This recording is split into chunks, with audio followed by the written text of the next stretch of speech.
খেলবো, কিন্তু ভারতের বাইরে খেলবো, যেখানে এই সমস্যা হবে। যেটা আসিফ নজরুল অ্যাজ মিনিস্টার যেটা বলেছেন, আমি সম্পূর্ণ সমর্থন করি এটাকে। যে আমি এটাকে এভাবে দেখি যে একজন ক্রিকেটার সে তো একটা সীমিত সময় ওখানে যাবে, খেলবে, তারপরে হোটেলে চলে যাবে। তার নিরাপত্তা যদি দেওয়া সম্ভব হয়, সে কারণে তো তাকে ফেরত দেওয়া হয়েছে অস্টেনসিভলি।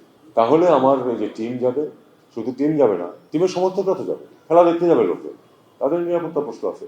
আমরা কি করে বিশ্বাস করবো যে তারা নিরাপদ থাকবে? এক।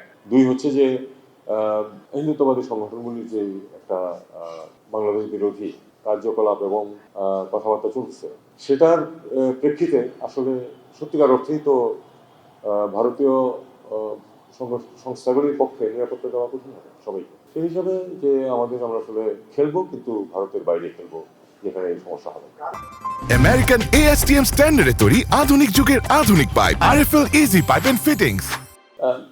দেখুন, নতুন করে এই ইস্যুটা এসছে, কিন্তু এরকম বিভিন্ন ইস্যু বিভিন্ন সময় আসছে। আমি মনে করি যে প্রত্যেকটিরই কিছু নেগেটিভ ইম্প্যাক্ট থাকবেই, কিন্তু হাতে ধরে আমরা আমাদের স্বার্থ যেখানে আছে যদি থাকে, সেখানে আমরা তো কিছু নষ্ট করতে যাবো না। এখানে আমাদের স্বার্থ আছে হচ্ছে না যাওয়াতে, কারণ এখানে আমাদের লোকদের নিরাপত্তার প্রশ্ন জড়িত, কাজে আমাদের স্বার্থ না যাওয়াতে, কাজে আমরা আমাদের লোকদেরকে পাঠাবো না। কিন্তু যদি আমাদের চাল কেনাতে যদি স্বার্থ থাকে আমাদের, যদি আমরা কম দামে পাই এবং আমাদের কিনতেই হয়, তাহলে ভারত যদি আমাদের চাল রপ্তানি করে, আমরা যদি কিনি, ব্যবসায়ীরা করতেছেন, আমি কোনো সমস্যা নেই।